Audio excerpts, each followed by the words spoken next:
छत्तीसगढ़ में 10वीं 12वीं का रिजल्ट आज। छात्र पालक हर रिजल्ट स्वीकार करें, ये आखिरी नहीं है।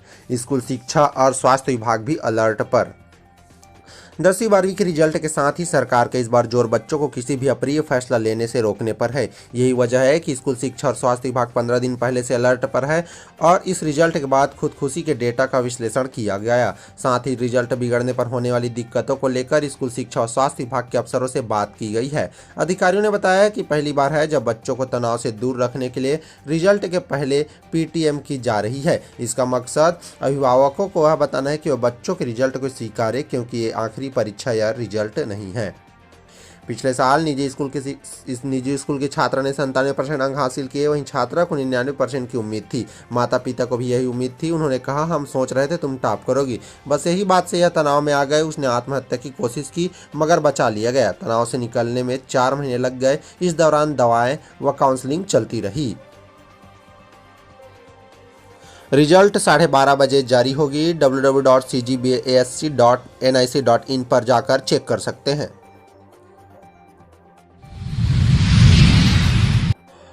छत्तीसगढ़ में चक्रवाती तूफान से मौसम फिर से बदला। गर्मी से राहत, वहीं हर जिले में तापमान सामान्य से नीचे आया। 48 घंटे बाद फिर बढ़ेगा। वहीं बौछारें पड़ने के फिर से आसार हैं।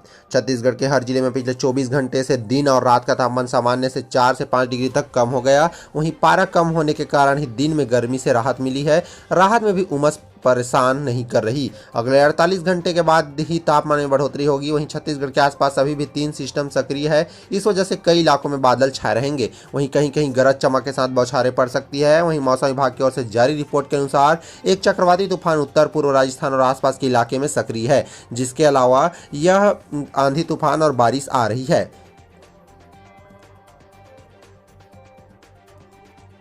इस दौरान रायपुर में भी बादल छाए रहेंगे। वहीं शुक्रवार से मौसम साफ होने के बाद तापमान में बढ़ोतरी शुरू होगी। इसके बाद से प्रदेश में गर्मी लोगों को फिर से परेशान करने वाली है। राज्य के सभी जिलों में अभी तापमान 40 डिग्री से कम चल रहा है। वहीं बुधवार को राज्य में सबसे अधिक तापमान 39.8 डिग्री डोंगरगढ़ में दर्ज किया गया, जो कि सबसे कम जगदलपुर में 34 डिग्री रिकॉर्ड किया गया है। दुर्ग में तापमान 35 डिग्री है, लेकिन यह सामान्य से 7 डिग्री कम है। छत्तीसगढ़ की सभी 11 लोकसभा सीटों पर फिर से चुनाव पूरा। 7 सीटों पर 58 विधानसभा। कांग्रेस भाजपा दोनों की सीटों पर 12% तक बढ़ा मतदान। प्रदेश की सभी 11 लोकसभा सीटों पर चुनाव पूरे हो चुके हैं। इसमें तीसरे चरण की 7 सीटें रायपुर, बिलासपुर, दुर्ग, कोरबा, रायगढ़, जांजगीर चांपा और सरगुजा में 71.98% मतदान हुआ है। 7 लोकसभा क्षेत्रों में 58 विधानसभा आते हैं। इनमें से 39 में भाजपा, 18 में कांग्रेस और 1 में गोंडवाना गणतंत्र पार्टी के विधायक हैं। लोकसभा चुनाव आंकड़ों से यह जानने की कोशिश की कि इस विधानसभा में वोटों का परसेंट बढ़ा है, जिसमें कम हुआ है। पिछले चुनाव की तुलना में रायपुर में 1% ज़्यादा मतदान हुआ। वहीं जबकि रायपुर ग्रामीण में पहले से आधा फीसदी कम वोट पड़े हैं। बाकी विधानसभा में अधिक मतदान हुआ। कांग्रेस विधायक पाली भाटा पारा में करीब 8% अधिक मतदान हुआ है। सरगुजा सीट की सभी विधानसभा भाजपा के कब्जे में है। यहाँ पिछले चुनाव की तुलना में औसतन 5.5% ज़्यादा मतदान हुआ। रायगढ़ में भी 2019 की अपेक्षा मतदान का परसेंट 5% बढ़ गया। वहीं इसी तरह कांग्रेस के कब्जे वाली धर्मजयगढ़ में 10% व लैलूंगा तथा सारंगगढ़ में 12% व खरसिया में 4% ज़्यादा मतदान हुआ है। बाकी भाजपा वाली रजसपुर, कुनकुरी, पत्थलगांव और रायगढ़ में भी ज़्यादा मतदान पड़े हैं। जांजगीर चांपा के 4 लोगों की जान चली गई। हैदराबाद में पति पत्नी और बेटा शामिल। सीएम साय ने जताया दुख, जिला प्रशासन को सहायता करने के दिए निर्देश। हैदराबाद के बाचूपल्ली इलाके में निर्माणाधीन इमारत गिरने से जांजगीर चांपा जिले के 3 लोगों और ओडिशा के 4 समेत 7 लोगों की मौत हुई है, जिस पर मुख्यमंत्री विष्णुदेव साय ने गहरी संवेदना व्यक्त की है। अपने सोशल मीडिया हैंडल पर उन्होंने लिखा कि हैदराबाद के बाचूपल्ली इलाके में भारी बारिश के चलते निर्माणाधीन इमारत से गिरने से जान चली गई। वहीं यह दुखद खबर है। ईश्वर से दिवंगतों की आत्मा की शांति और उनके परिजनों को संबल प्रदान करने की प्रार्थना करती है।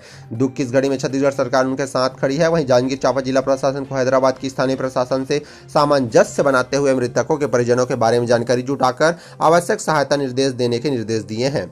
वहीं बता दें कि मंगलवार की रात हैदराबाद के बाचूपल्ली इलाके में भारी बारिश के चलते निर्माणाधीन इमारत गिर जाने के जांजगीर चांपा जिले के नवापारा के रहने वाली श्रमिक राम यादव, उसकी पत्नी गीताबाई और उसके 4 साल के पुत्र हिमांशु की जान चली गई है। इसके अलावा ओडिशा के भी 4 मजदूरों की जान गई है।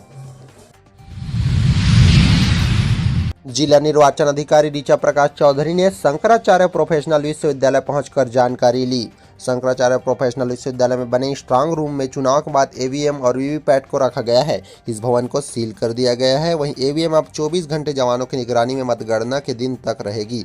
इसके 24 घंटे नजर रखने के लिए 11 क्लोज सर्किट कैमरे भी लगाए गए हैं। यहां पाटन, अहिवारा, दुर्ग शहर, दुर्ग ग्रामीण और वैशाली नगर और भिलाई नगर के ईवीएम रखे गए हैं। इसी तरह साजा, बेमेतरा और नवागढ़ विधानसभा के ईवीएम को बेमेतरा जिला में रखा गया है। वहीं 4 जून को मतगणना होगी।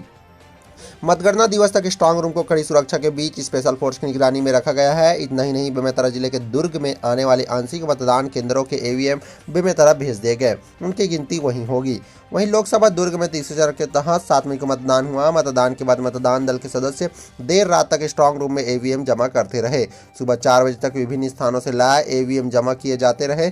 वहीं सामान्य ऑब्जर्वर श्री केश Lashkar, SB seat inverter, collector एवं जिला निर्वाचन अधिकारी ऋचा प्रकाश चौधरी व प्रत्याशियों के प्रतिनिधियों की मौजूदगी में बुधवार को सुबह करीब 6 बजे स्ट्रांग रूम को सील किया गया।